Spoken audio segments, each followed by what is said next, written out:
எனக்குள் சில கேள்விகள்.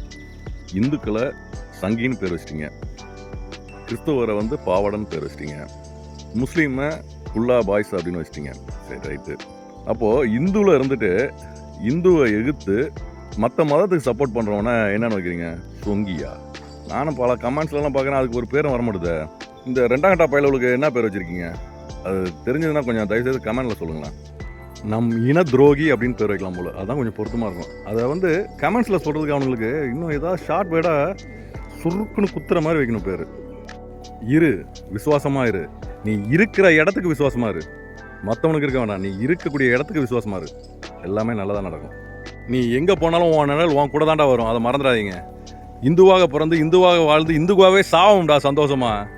அதாவது நம்ம நாட்டில் இருந்துக்கிட்டு இன்னொரு நாட்டுக்கு சப்போர்ட் பண்ணுறதும், பெற்றவனை விட்டுட்டு மற்றவனெல்லாம் அப்பான்னு கூப்பிட்ற மாதிரி இல்லை. நமது கிறிஸ்துவ சகோதரர் சொல்லியிருக்காரு பாருங்க, அதை அழகாக படிங்க, அப்போயாவது உங்களுக்கு அறிவு வரட்டும்.